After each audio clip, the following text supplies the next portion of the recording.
Time Warner Cable is pleased to be an underwriting sponsor for Carolina Week. Coming up, remember him? You may have a reason to think about him next time you write a research paper. We have a special report. Plus, they're watching you even when you're parking your car, but they say it's just their job, a job that could cost you plenty. It's senior night for the basketball team. We take a look at what could be the last home game for some of our players. And they may just look like walls to you, but they have a story of their own here in Chapel Hill. Carolina Week starts right now.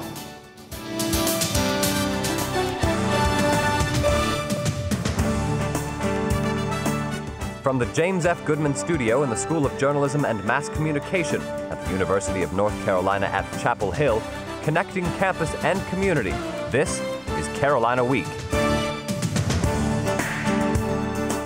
Part of the NCAA investigation still looming over Carolina has to do with academic dishonesty. For example, an NC State sports message board was the first to call out former UNC football player Michael McAdoo for his plagiarism. It wasn't his professor, not student government, not the football program, and not the administration. A big embarrassment and something the university wants to fix. Good evening, I'm Kathleen Whitty. And I'm Preston Jones. It's called Turn It In. You still turn your papers into your professors, but soon you may have to turn them into a website too. Carolina is in the midst of a 5-month trial of the program. Reporter Sydney Swafford walks us through what this new software could mean for students. UNC senior John McKay might spend more time poring over other students' papers than his own. He's the student attorney general, and he deals with about 100 academic and social honor code cases every semester. Most of the academic cases deal with plagiarism. Plagiarism is obviously the easiest academic violation to catch. Easy, maybe. But when a professor reports a student for plagiarizing, McKay has to go through the paper line by line to find each instance of plagiarism. That's where Turnitin.com comes in. It's a site that cross-checks students' papers with library publications, websites, and even other students' work, then spits out a number with the percent of unoriginal material.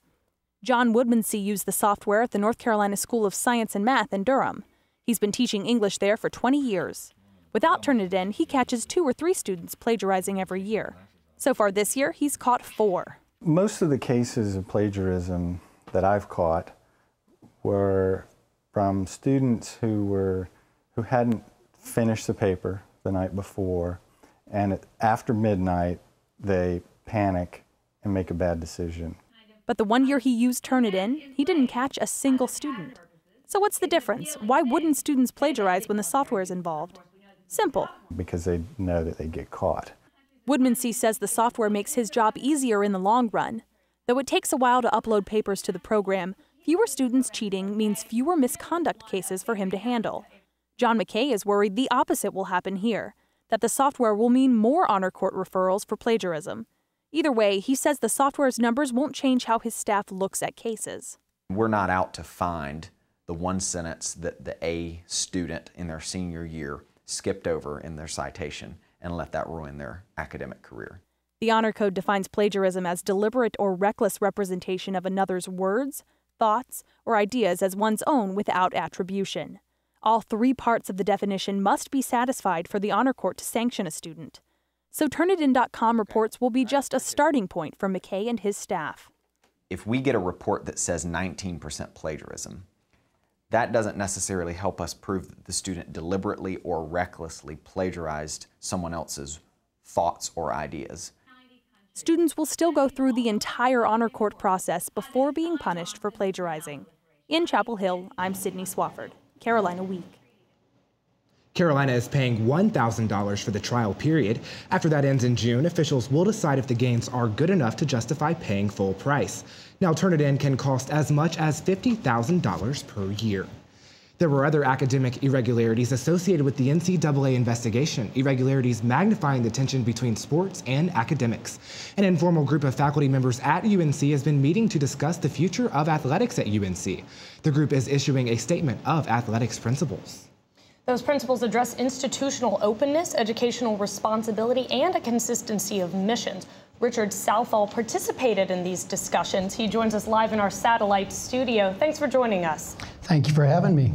First off, do you think there's a trade-off between being a successful academic school and being successful in Division I sports? Well, there's always a trade-off. Anytime you're involved in 2 activities that are involving different things, entertainment, sport, and an academic endeavor, you may have trade-offs. So I think that's something that you need to be aware of and look at closely to make that difference as little as possible. Sure. And at the Faculty Committee Forum on Athletics in November, there was talk about de-emphasizing football and basketball. Now, do you think this is something that should be seriously considered? I don't think that it will be seriously considered. Whether it should be or not is up to each individual university around the country. But I wouldn't think that that's ever going to take place, to be honest with you. Okay. And what specific actions do you think the athletic department should be taking to address some of these issues you see? I don't think that there's anything specific the athletic department should be asked to do other than have open dialogue and conversation with all constituencies on university campus. That's a pretty basic tenet of organizational dynamics. So I don't have any prescriptions for what the athletic department should do differently. I think the second principle in the statement of principles, however, is very relevant in that it talks about integrating the athletes as much as possible into the general university population. And that's something that's very difficult when you're involved in athletics 40 hours or more a week. It's very similar to a full-time job as far as the time commitments are concerned, and that's going to have a toll on the athlete's ability to be integrated and take advantage of all the things that the university has to offer. Sure, absolutely. Well, what upsets you most about it? What upsets me? What really fundamentally upsets me is I think athletes should have more rights. College athletes do not have the same rights.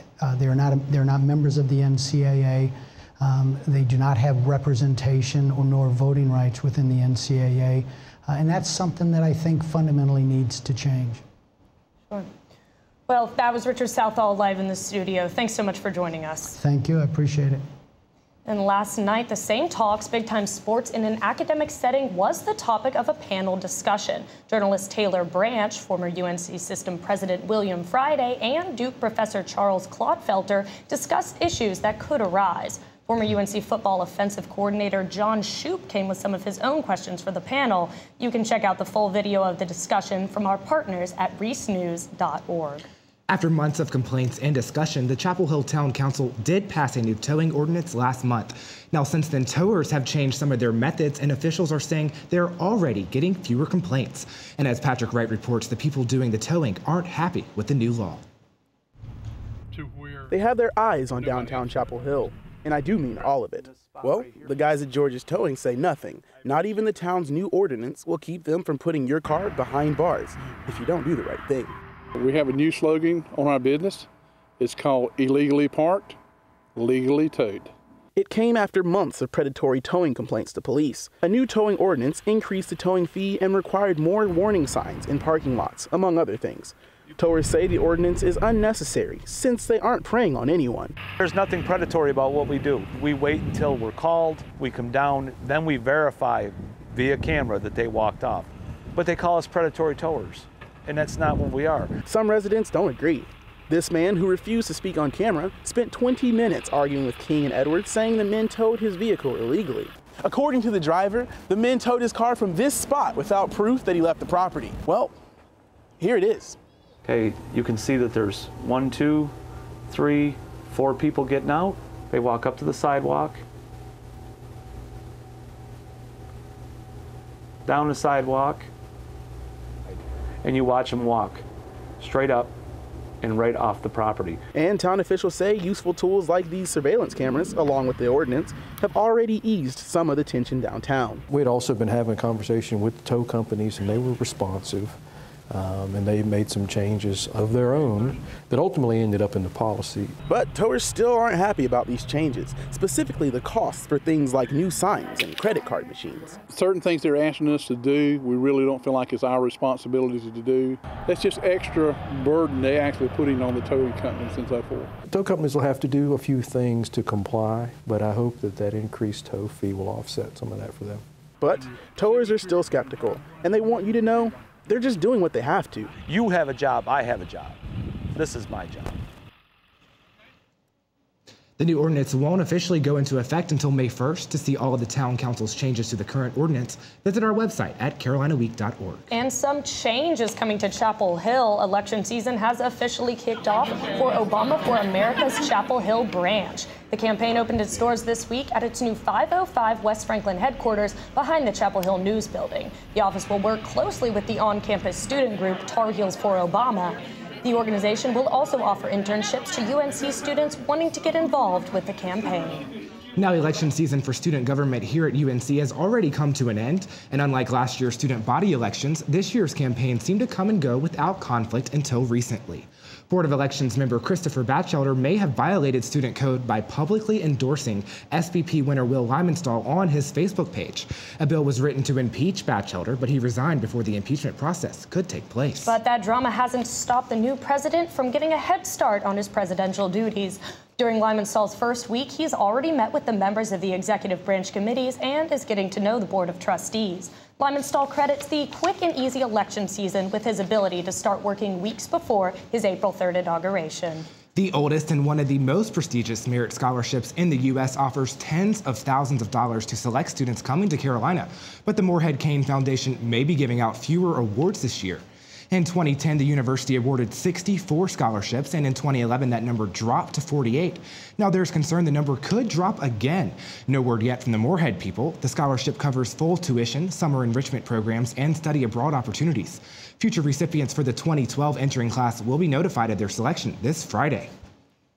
Alert Carolina has been under heat for how quickly it notifies students about campus safety concerns. School officials are doing their best to fix this and tested the system yesterday. Alert Carolina performed a test Tuesday afternoon of the emergency notification system. Sirens rang out as students changed classes, but no one took much notice. The campus community had been warned about the test with text messages and emails. Next week will mark the 4-year anniversary of the murder of Carolina student body president Eve Carson. Both Demario James Atwater and Lawrence Alvin Lovett Jr. are behind bars, supposedly for good. So is that it? Reporter Caitlin Yannick sat down with some of Carson's friends and colleagues to take a look back at what it all means. The people who murdered Eve are now going to be in jail for the rest of their lives, but Eve's still not here, and that's the bottom line. That's Eve Carson's friend and fellow Morehead Cain scholar Joshua Ford. His words are a grim and undeniable reality, but what her friends want you to know is her impact on this community didn't die with her. John Broder worked with Carson in student government. Eve is an inspiration. I mean, she was an inspiration in life, so she should certainly be an inspiration after her death.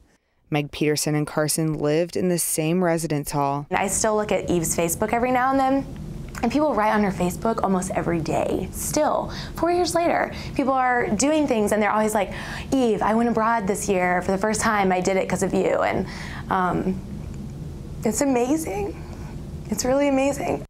Carson's death came just 2.5 months before her graduation. She had gotten so close to achieving maybe the first of many really wonderful goals in her life, and it was all taken away. But her death may have also given something back to the community. I think it showed people that life is short and bad things happen, but people have tried to do good things through it. The fact that people are still doing things in honor and in memory of Eve, I just think she would be really proud. Although you may have never known Eve Carson, and you may not think about her every day, her friends and others say you can rest assured she's all around us. She's a part of this university, a part of the goals you're working toward achieving. You may be her living legacy. I hope that people don't forget her and strive to be more like her, because we'd be a far better world if we had more Eves. In Carson's own words, learn from every single being, experience, and moment what joy it is to search for lessons in goodness and enthusiasm in others. In Chapel Hill, I'm Caitlin Yannick, Carolina Week.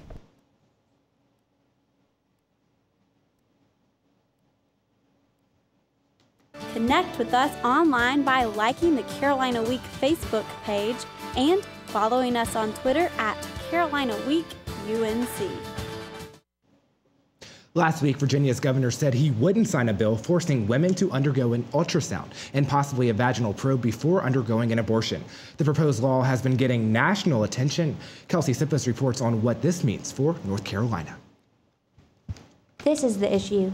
7 states now require women to get an abdominal ultrasound before an abortion, but vaginal probes like this are used when an abdominal ultrasound doesn't show the fetus. Abortion rights activist Carrie Pope says both procedures are unnecessary if you want an abortion. We believe that these are stalling tactics, that they're definite tactics to deter women from having an abortion. Anti-abortion groups support the procedure.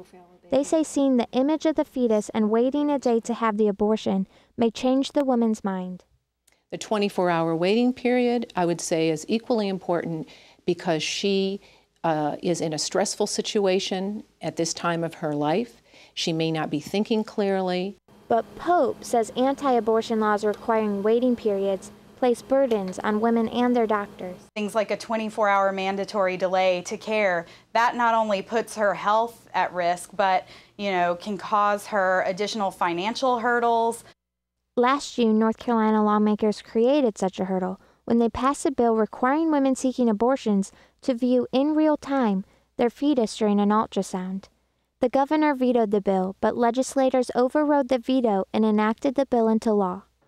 In the meantime, there's a patchwork of laws around the United States limiting female ability to get an abortion. In the days ahead, legislators in Virginia may come back with another bill that could be similar to the bill here in North Carolina. In Chapel Hill, I'm Kelsey Sippes, Carolina Week. Last October, a federal judge blocked the requirement that pregnant women had to see a real-time view of the fetus. The North Carolina law currently is under court review. You might have noticed that it's National Eating Disorder Awareness Week. Various events are being held throughout the week to get the word out. All 13 Panhellenic sororities competed in a Greek Groove, a fundraiser for the cause. This check for more than $11,000 was presented to the UNC Eating Disorder Clinic. You see it right there, it's a big check. Also, Student Stores hosted a lecture by eating disorder expert Dr. Cynthia Bulick. For more information about National Eating Disorder Awareness Week or where to seek treatment, visit our website at carolinaweek.org. Today is the final day of Black History Month, and one UNC student made history right here on campus. Never speak to me again! Senior Shawnee Watson is the first female African-American undergraduate to write, produce, and direct a play at UNC. Her play, Imitation of Life, was adapted from the book and film of the same name. The play explores issues of racial identity and passing. A fair-skinned Black woman's decision to pass as white leads to a tragic ending with friendship, romance, and heartache along the way. The play, which ended Sunday, is Watson's senior honors thesis. And don't try to enter the Union through the entrance on South Road. Workers are paving the way for a new 24-hour Wendy's. The new restaurant is set to be open by August and is costing the university $1.7 million. It will employ mostly students. The late-night hours won't conflict with class schedules. Some opponents of the fast food spot are upset that it doesn't support fair trade products like Alpine Bagel does, but others are excited to have access to Frosties whenever they want. They're everywhere. We're talking about walls, all the stone walls that meander around and through campus. We walk by them, sit on them, and jump over them every day. Reporter Alana Austin talks with the woman in charge of the walls at UNC. Jill Coleman is a landscape architect for UNC. She's overseen major projects like the Eve Carson Memorial Garden and is now working on beautifying the area around the Moorhead Planetarium. But over the past decade, her primary focus has been on connecting the campus by building stone walls. It really helps to make the campus cohesive, and not only cohesive, but beautiful. These walls seem to stretch on for miles and miles. They're everywhere, and while they're mostly for sitting and aesthetic appeal, these walls are all over campus for another reason. They did a report on what's called the intellectual climate of the campus, and outdoor seating and outdoor gathering places was identified as one of the needs for campus and a way to stimulate interaction between different communities of campus.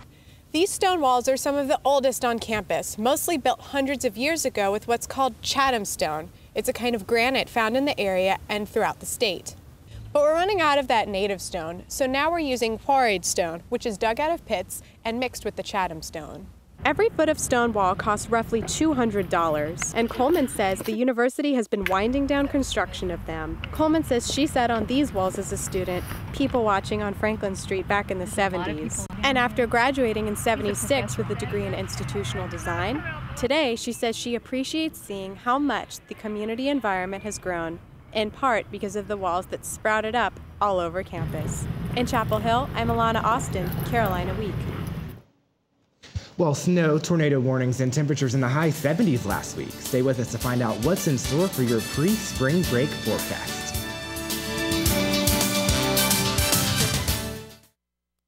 So, I just moved in with his family, and it's embarrassing. The little one, he likes to go outside and crawl around in the giant litter box. I don't know what he's doing. I mean, I was born and I knew how to use the litter box. Look at that. That's disgusting. Oh, poop already. You're making me nervous. Oh, okay, I can't look at this anymore. I really hope he grows out of this, for his sake.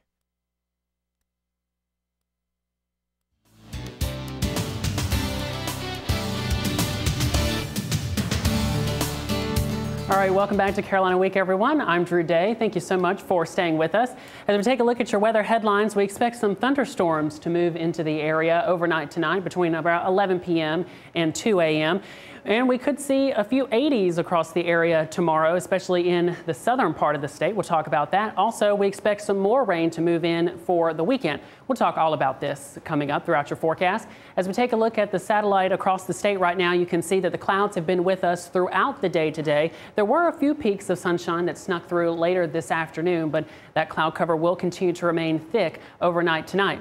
As we take a look at a wider view now across much of the nation, you can see right there is where the cold front is. You can see some clearing just behind that front, and it will continue to push to the east overnight tonight and bring us that chance of showers and even some thunderstorms. You can see it a little better defined here on the radar imagery. There are those heavy showers, and they'll be here again around 11 p.m. to around 2 a.m. in the morning. It looked earlier that we might see a really good severe threat, but it looks like at this point that there's just going to be just a slight chance for some thunderstorms, so just be aware of that overnight tonight. Here's that front by 7 p.m. this evening, just off to our west, and some showers will be developing ahead of that as we had showers as well this morning. So expect some showers throughout most of your evenings, so make sure you have a rain jacket with you if you have any evening plans outside. And then by tomorrow morning, that front is still upon us, but by 7 a.m. there could perhaps be just 1 or 2 showers out there, but most of the showers will come overnight tonight. And by the time we get into Friday, that front will have cleared the state, high pressure will move in, and that will be it. Again, just that slight risk for thunderstorms overnight tonight. Expect temperatures in the mid-50s for this evening. We'll be in the mid-70s tomorrow, sunny skies and warm across the area. By 8 a.m. tomorrow morning, 61, 72 by noon, and 62 by 8 p.m. So just a gorgeous day tomorrow. And so as we take a look at the 5-day forecast now, expect to see temperatures in the upper 70s across the area tomorrow. Again, just that little bit of chance of rain for Saturday and thunderstorms, but right now, again, that'll be slight just like it is today. All right, well, some good things to look forward to. Thanks for letting us know, Drew. All right, you're welcome. And up next, tonight's basketball game is a special one for UNC seniors. We'll preview the Heels' final home game of the season in sports.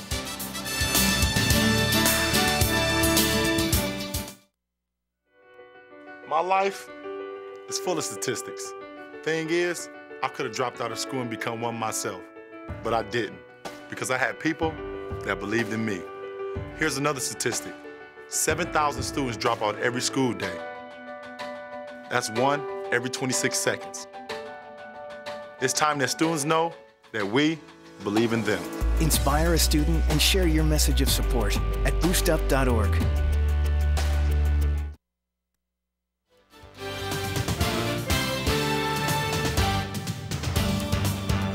Welcome back to Carolina Week. I'm Andy Reeves. The men's basketball team will play its final game in Chapel Hill this season tonight against Maryland. UNC is on a collision course with Duke to battle for the ACC championship on Saturday, but the Heels need to beat the Terrapins to keep pace with the Blue Devils. Forward Harrison Barnes, who you see there with the nice driving layup, and point guard Kendall Marshall, here he is with the corner tray off the assist from John Henson, need to step it up. Barnes and Marshall win a combined 3 for 21 from the field in their last game against Virginia. That will not get it done Marshall also has a tough matchup on the defensive end. Maryland guard Terrell Stoglin leads the ACC in scoring at just more than 21 points per game.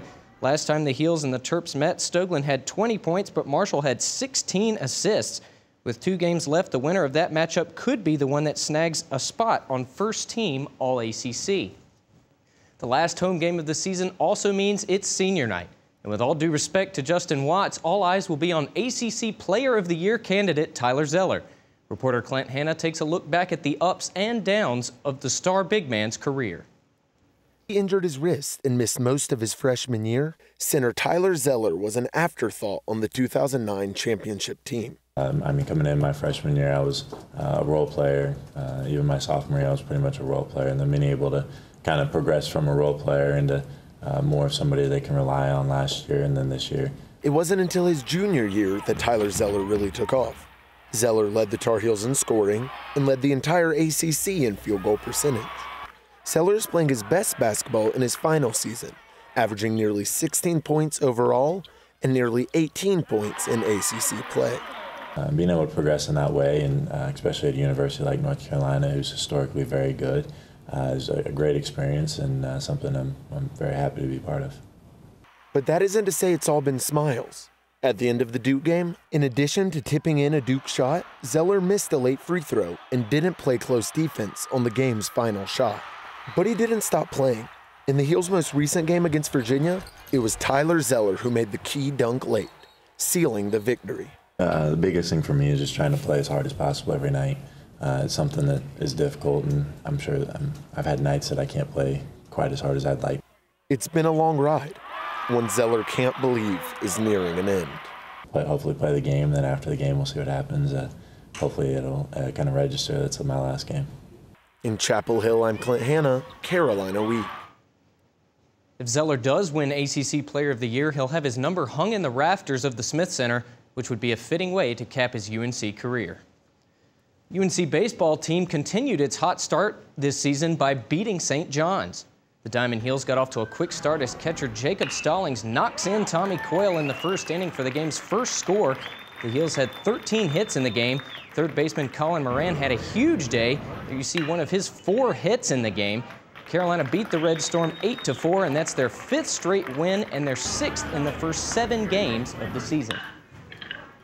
Things wrap up at the Dean Dome tonight, but the season's not quite over. Not quite. 2 more games to go. All right, Andy, thank you.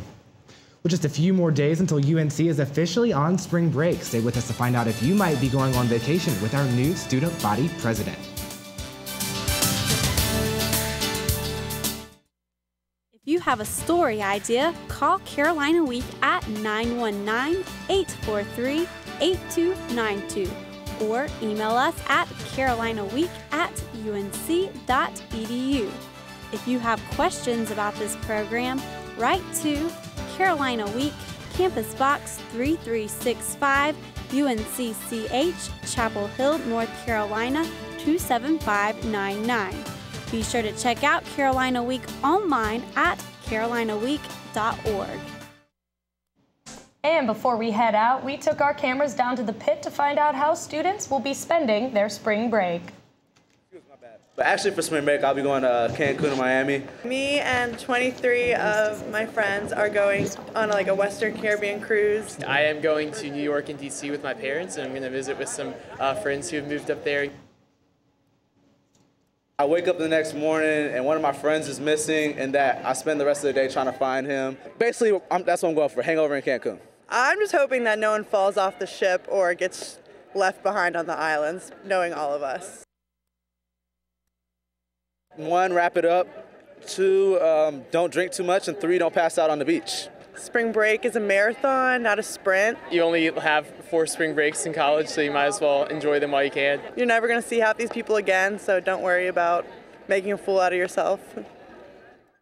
Sounds like our new student body president-elect is having a pretty tame spring break. I would have thought he'd take this opportunity to have his last hurrah before he steps in. Maybe so. I'm going to be staying here in Chapel Hill, just working. But you have exciting plans. I do. I'm going down to Miami with a lot of friends. I've had some tame spring breaks in the past. I figure senior time is the time to So we'll see a suntan Kathleen when we get back. Hopefully, for once. That's going to do it for us tonight.